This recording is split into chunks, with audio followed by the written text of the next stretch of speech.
Talafalava everyone, especially our students who are watching our program, our Lauso, our Onga program. Our lesson for today, our English lesson for today is specifically for Year 8. It's on Strand 3, which is Writing and Presenting, Substrand Language, and our topic is Subject and Verb Agreement.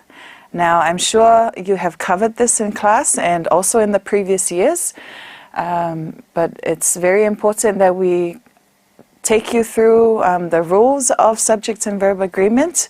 And if you are in the lower levels, this can also be a very important lesson for you. And if you are in secondary levels, this is an opportunity for you to revise your understanding on subject and verb agreement. Now, before we move on with our lesson, I want to take you through some of the key words of today's lesson. The first one is the subject. Now, when we talk about the subject here, we're not talking about the different subjects that you're taking in school, such as math, social studies, science, and etc. And we're not talking about the subject as in a topic of discussion, okay? So we're talking about the subject of a sentence. It's part of a sentence. The subject here is the person, can be the person or people, an animal or animals, or it can also be a thing or things that the sentence is about. It refers to the noun that is doing the action. So we can say it is who or what the sentence is about. Now, if you look at the 4 sentences I have there on screen, the dog runs. The dog is the subject. It's doing the action. Okay? My sister sings. My sister is the subject there. The students study. The students is the subject. The girls are dancers. The girls is the subject of the sentence. Okay? Now, it's also important that we understand what a verb is. Now, what is a verb? Yeah, I'm sure you already know the definition of a verb. The first definition we have here is that a verb is a word that describes an action. All right, so whatever word that's given to an action, such as what I'm doing now, I'm talking. Talking is a verb, okay? Presenting is a verb. What else am I doing now? I am teaching, okay? So any word that describes something that someone is doing or an action, that is a verb, okay? Now, the next definition for a verb is that it's a state of being. It describes a state of being. So it basically means it's telling us what something is, okay? Usually it uses the verbs is, are, was, and were. All right? And also it describes thoughts. It tells us someone's thoughts or emotions, and also the senses, people's senses, okay? Now I have examples here. The first one says, she feels sick. Feels sick. Now that tells us of how it tells us the state the girl is in. The girl feels sick, okay? The next example is babies like mangoes. Babies like mangoes. Now the verb there is like, okay? So it tells us how they feel about something, okay? Or their thoughts about something, or their emotions. Another example is when I say she is a teacher, this is an example where it tells us what something is. If the sentence says she is a teacher, is the verb. Okay, it tells us that the girl is a teacher. So you get what we mean by the state of being. So that's another definition of a verb.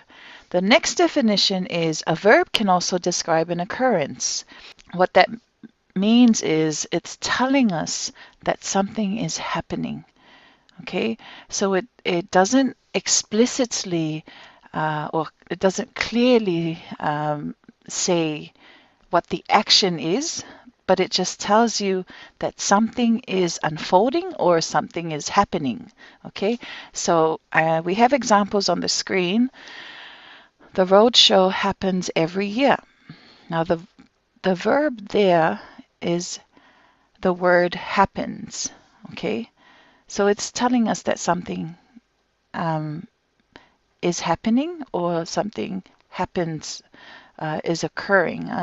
So our next example, we have the meeting takes place tomorrow. The meeting takes place tomorrow. Now the verb there is takes place. Okay, it's telling us that there is something going on tomorrow. So it's not telling us what exactly is going to happen, the actions, but we know that there is going to be a meeting tomorrow.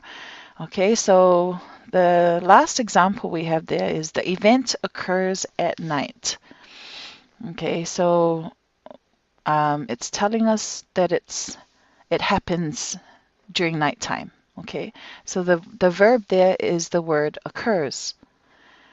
Now those are the three definitions of a verb that we should all understand. Okay, so a verb is not just an action word.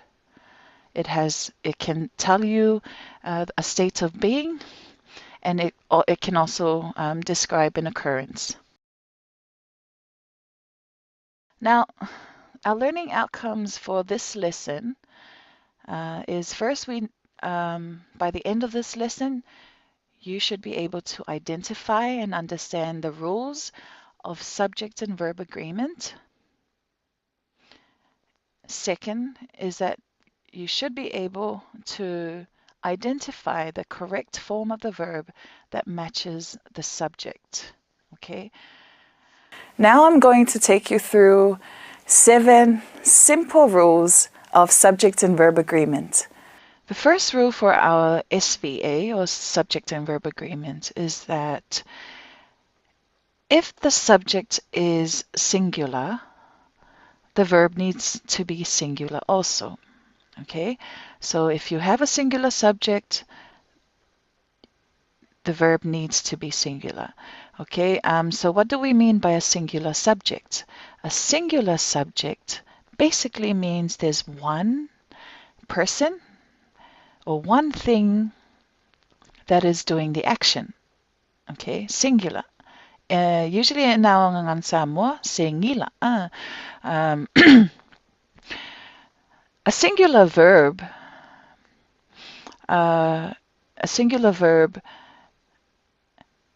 needs to have s or es added to it.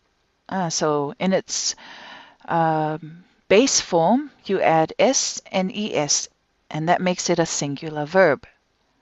Okay, now we have examples there on the screen. If you what's in green is the subject, what's in blue is the verb. Okay, the girl. Now the girl is singular. Therefore, we add s to the verb to make it singular. The girl jumps. Okay, the next example there, the teacher likes chocolate.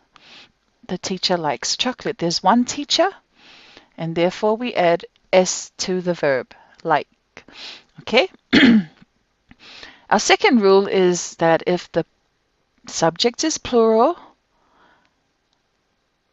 the verb needs to be plural. Okay? Now, a plural subject basically means there's 2 or more people doing the action, or 2 or more things doing the action. A plural verb needs to be in its base form. Okay, a base form of a verb means you do not add s or es. Okay, now we have examples there. They run.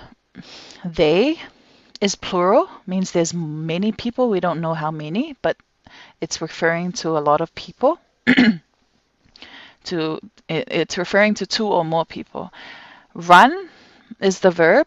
You do not add s there because it should be in its plural form, and that is the plural form of the verb. Okay, run. Okay, they run. The next example there is the monkeys love bananas. The monkeys love bananas. The monkeys is the subject. It has an S there added to the word monkeys. That means there's many. There's two or more monkeys. Love is the verb. There's no S added. There's no S added. So it's in its plural form. The monkeys love bananas. For rule number 3, when you use the pronouns I and you,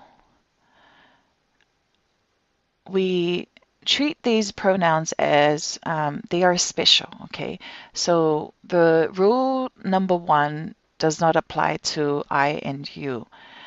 Even if I is singular, we do not say I plays, okay? You do not add s to the verb if you use I or you. Okay, so you use the base form of a verb whenever you use I or you. And you also have to use the verbs have or do. For example, I have money in the bank, or I have lunch with my friends. Okay. We have examples there on the screen. I have a question. I have a question. You do not say I has a question, all right? You like sports. Okay. I sleep early. You see the verbs in blue? There is no S added to it or ES, okay? Rule number 4 is quite simple, and I'm sure a lot of you already understand this.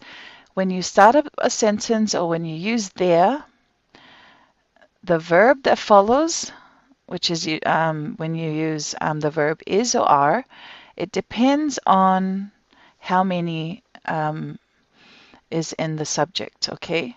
Now, if you look at the examples there is a book. Now, there's a book is the noun there, and there's one book. Therefore, you use is, okay? It's singular. So when it's singular, you use is. The next example there is, first example, there is a book on the table. Second example, there are 3 books on the shelf. Okay, so 3 books, that means it's plural. Therefore, we use are. And it's the same when we use it in past tense. So you use was if it's singular, and were if it's plural. Like, for example, there were 3 books on the shelf. Okay? Or there was a book on the table. Our next rule, rule number 5. You need to ignore the words between the subject and verb. If it's a very long sentence, you need to identify the real subject and focus on that, okay? Focus on the real subject and see if it's singular or plural, and then that's how you know whether the verb should be singular or plural also, okay? We have an example there, 2 examples actually. The group of students is waiting. Okay, now we ignore those words of students. We ignore of students, but we focus on the main subject, which is the group. Now the group is the main subject, and it's singular. There's just one group. The group, therefore, the verb should also be singular. So we're using is waiting, okay? Next example, my brother, along with his friends, plays volleyball. Now the main subject here is my brother in green. Along with his friends,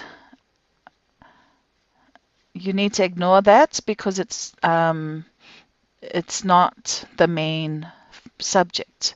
My brother is singular, therefore the verb should also be singular. My brother, along with his friends, plays volleyball.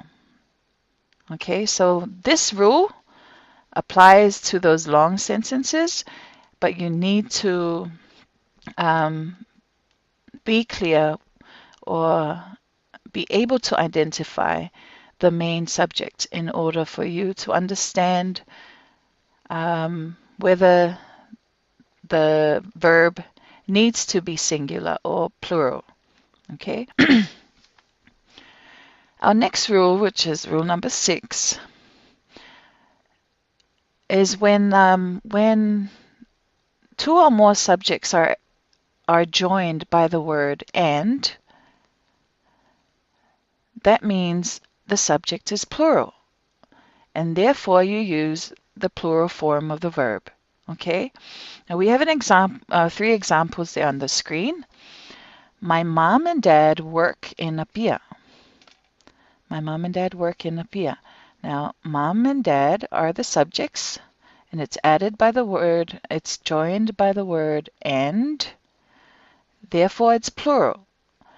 So the verb, you use the plural form of the verb. My mom and dad work in a pier. Next example, the dog and the cat fight sometimes. The dog and the cat are the subjects. They are joined by the word and, therefore it's plural.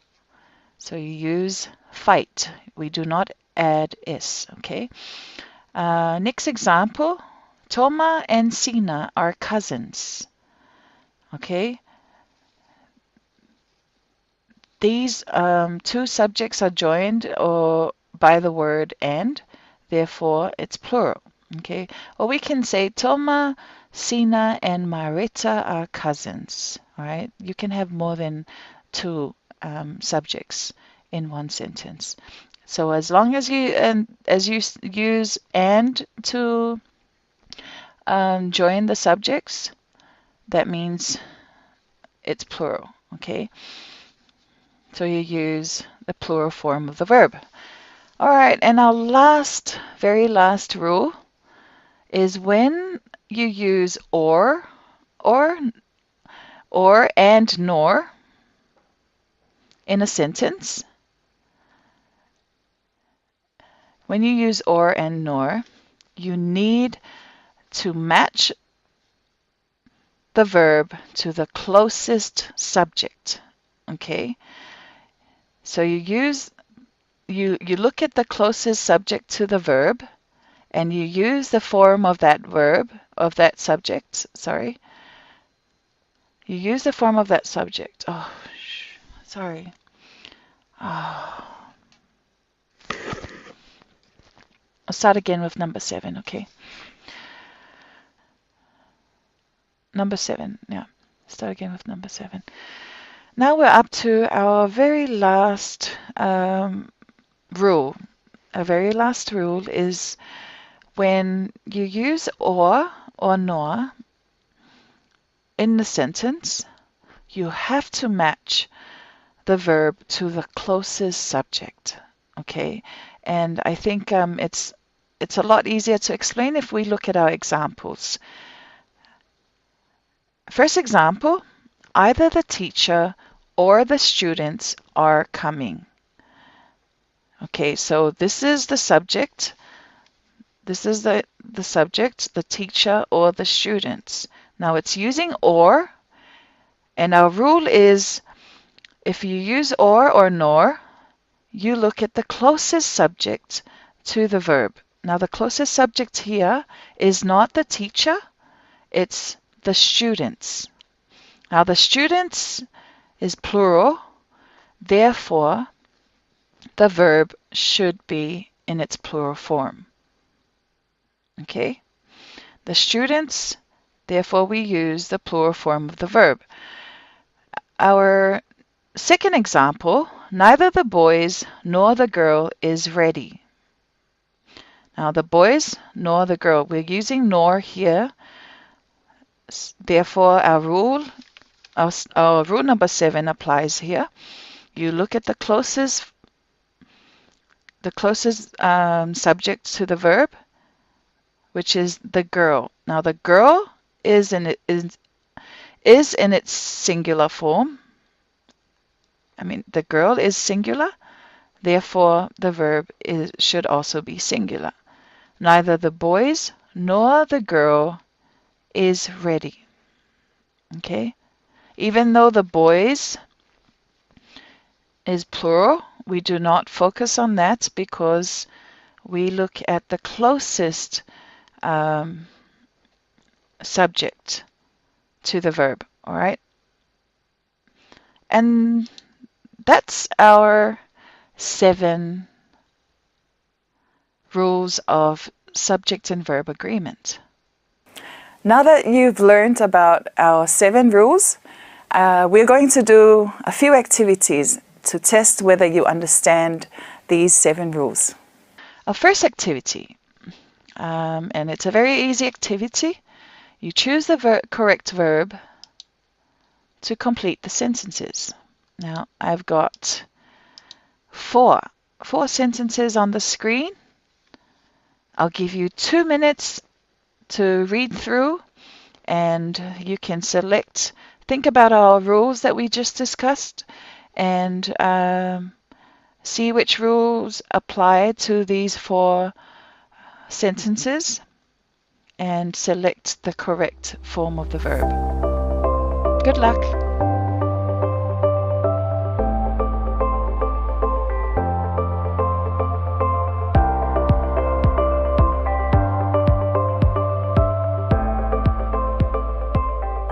All right, let's have a look. First, number one, the 2 cars look or looks alike. Which is correct? The 2 cars. So there's 2 things here in the subject, therefore it's plural, right? Yeah. So the correct word is look. The 2 cars look alike. Next one, the students enjoy or enjoys learning outside. The student. The student is the subject, and it's singular, right? Therefore, we should add an S to the verb. The student enjoys learning outside. Number 3, you, many relatives overseas. You, remember, if you use you have to use the word have, okay?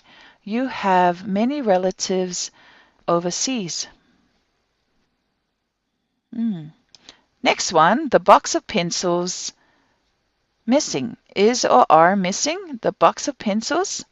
Now this is a sentence where we apply that rule, where we ignore some of the words between the main subject and the verb.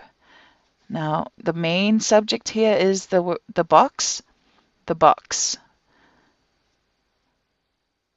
Ignore of pencils. The box is the main subject, and it's singular, right? Therefore, we use a singular verb. So the correct sentence is the box of pencils is missing. Okay. Now you're going to do our next activity. You're going to write your own sentences using the given sentence frames, yeah? Okay, I've got 4 frames here. So I'll give you 2 minutes. And while you're writing your sentences, please think about the rules that we discussed in our lesson. Good luck.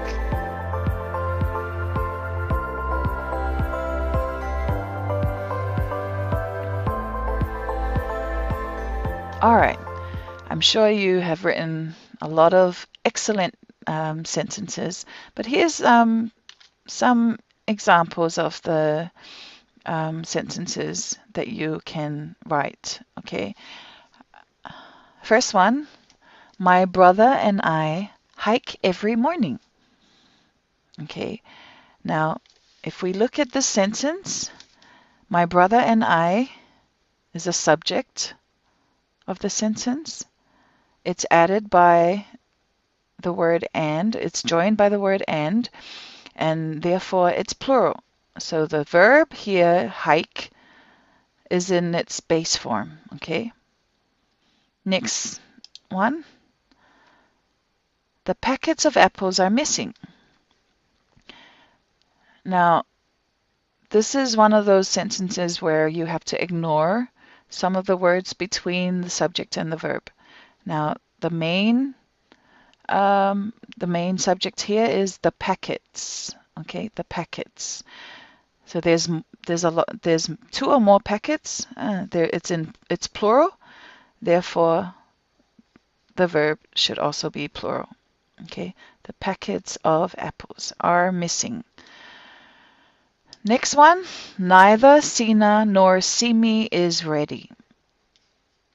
This is our last rule, right? Rule number 7. When you use nor, you focus on the subject that's closest to the verb. Now the closest subject here is Simi, and Simi is singular, right? And therefore the verb is singular. Neither Sina nor Simi is ready. Next one is the teacher, along with the players, trains every day. Now this is another example of those sentences where you have to identify the main subject. Now the main subject here is the teacher. Along with the players, you have to ignore that part because you only focus on the main subject.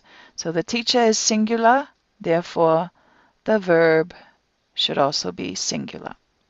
Okay? The teacher, along with the players, trains every day. Yep, and we're up to our activity 3. For this activity, I'm going to give you about 3 minutes. You read through and you identify the correct and incorrect sentences. So there's a mixture of correct and incorrect sentences here. There's 14 sentences. Please read through each and you should be able to identify which sentence uses the correct SVA or subject and verb agreement and which does not. Okay.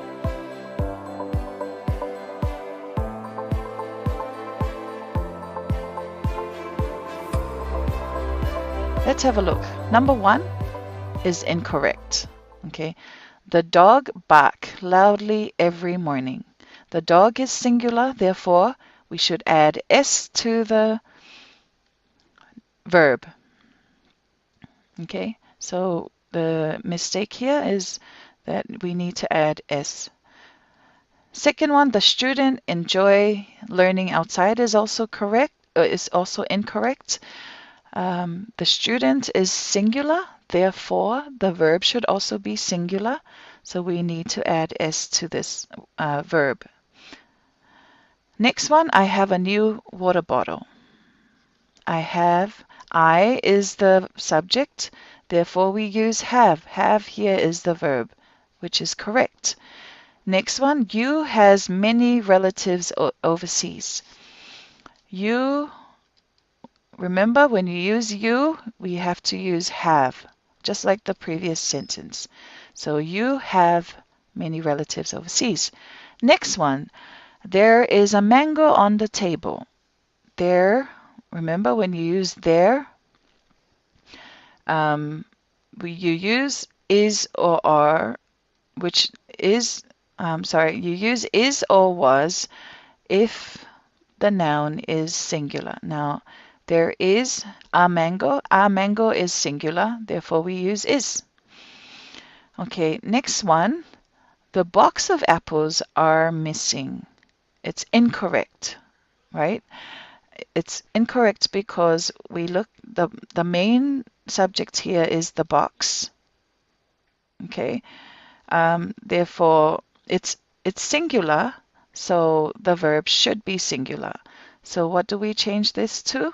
Is. Okay, the box of apples is missing. Next one, either the cats or the dog is in the room. Either the cats or the dog. The dog is the closest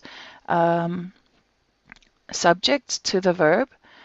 It's singular, therefore it's correct. So it's using is. Next one, the girl plays the guitar every afternoon. It's also correct. The girl is the verb, is the subject. It's singular, therefore the verb has s added to it.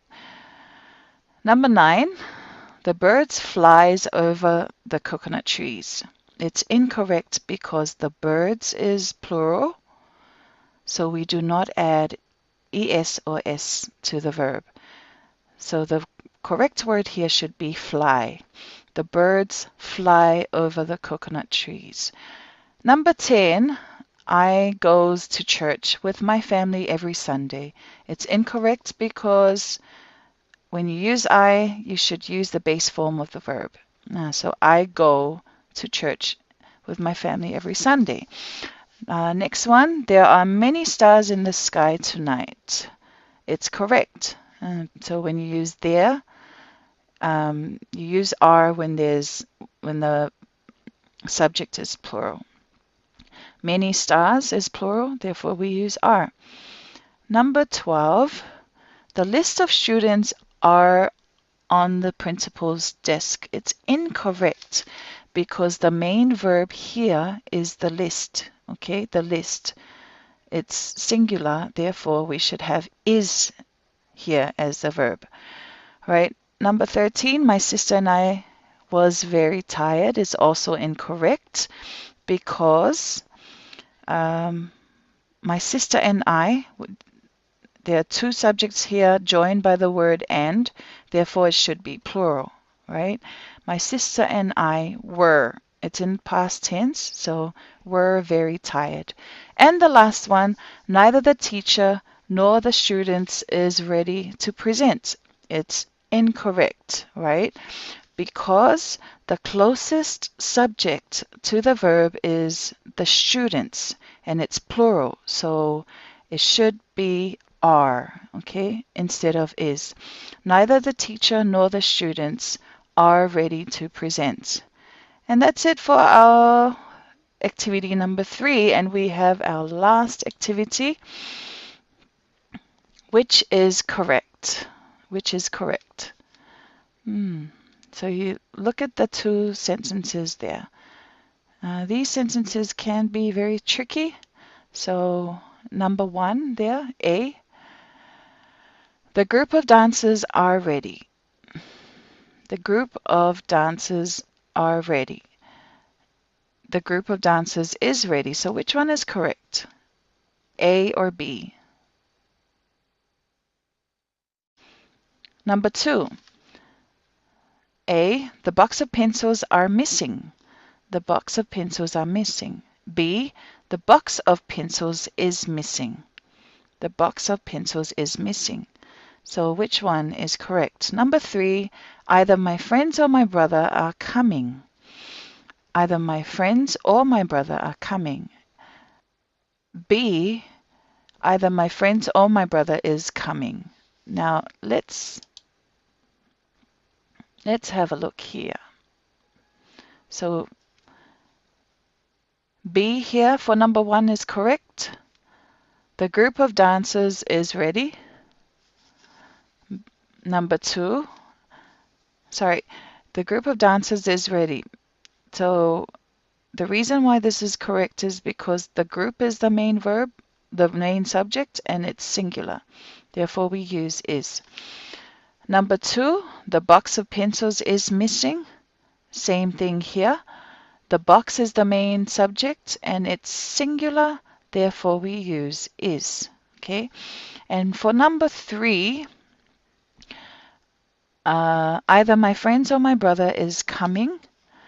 The closest, remember our last rule, if we use or nor, the closest subject, look at the closest subject, my brother, which is singular. So therefore, the verb should also be singular, is coming. All right? And that is our lesson for today. I hope you have learned something new, or you have refreshed your memory and understanding of subject and verb agreement. Thank you for paying attention. I wish you all the best. Please keep safe. TV5 Samoa.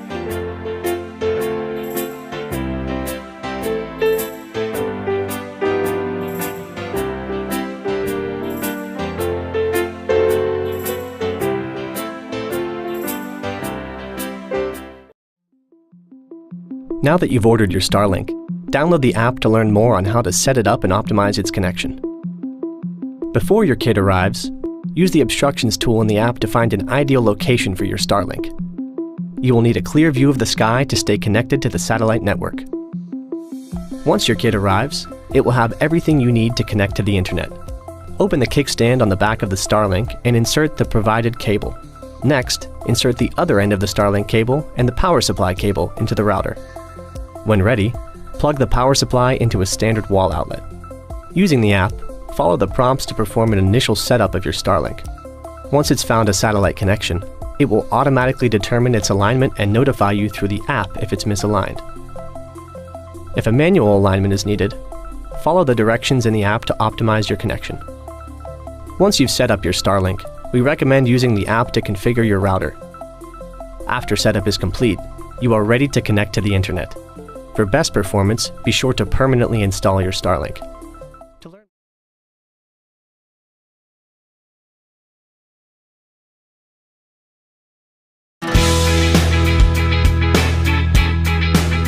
Why do so many people swear by Rain-X Original Glass Treatment? Because it dramatically improves driving visibility by applying a layer of water-repelling molecules to your windshield that forms a super slick, invisible barrier to repel rain, sleet, snow, ice, salt, mud, and bugs. And applying it is easy. First, clean and thoroughly dry your windshield. For optimal application, it should be applied in temperatures above 40 degrees Fahrenheit. Spray Rain-X Original Treatment onto a clean microfiber or cotton cloth.